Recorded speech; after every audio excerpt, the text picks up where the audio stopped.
কিছুদিন আগেই ট্রাম্পের অভিষেক অনুষ্ঠানে বন্ধু ইলন মাস্কের নাৎজি স্যালুটে সমালোচনার ঝড় বয়েছিল বিশ্বমহলে।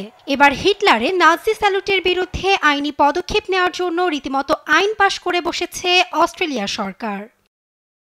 বৃহস্পতিবার কঠোর ঘৃণাবিরোধী অপরাধ আইন পাশ করেছে অস্ট্রেলিয়া, যেখানে ঘৃণার প্রতীক প্রদর্শনের অপরাধে ন্যূনতম 12 মাস ও সন্ত্রাসী অপরাধের জন্য দোষী সাব্যস্তদের ক্ষেত্রে 6 বছরের কারাদণ্ডের বিধান রাখা হয়েছে। সাম্প্রতিক ইহুদি বিদ্বেষের ঘটনা বৃদ্ধি পাওয়ায় দেশজুড়ে দেখা দিয়েছিল আতঙ্ক। তা রুখতেই এ পদক্ষেপ অস্ট্রেলিয়া সরকারের।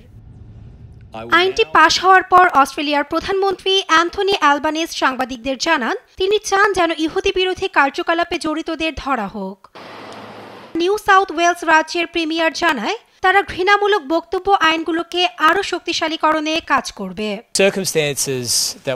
আমাদের সম্প্রদায় যে কঠিন পরিস্থিতির মুখোমুখি হচ্ছে তা এতটাই চরম যে এর জন্য আইনে পরিবর্তন আনা প্রয়োজন।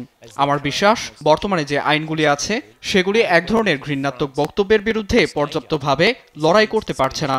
তাই আমরা আইন সংস্কার করার কথা বলছি। বুধবার রাতে সংসদে সংশোধনীগুলো উত্থাপনের সময় স্বরাষ্ট্রমন্ত্রী টনি বার্গ বলেন, এটি রাজনীতির বিষয় নয়। ব্যক্তি কে কাকে ভালোবাসে, কার প্রতি প্রার্থনা করে তার উপর নির্ভর করে কোনো সহিংসতা হতে পারে না বলেও মন্তব্য করেন তিনি। বিশ্বের অন্যান্য দেশের মতো সাম্প্রতিক মাসগুলোতে অস্ট্রেলিয়ায় ইহুদি সম্প্রদায়ের উপাসনালয়, ভবন ও গাড়িতে হামলার ঘটনা বৃদ্ধি পায়।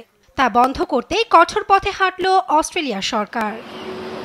নাসরিন আক্তার, নিউজ ডেস্ক, দেশ টিভি।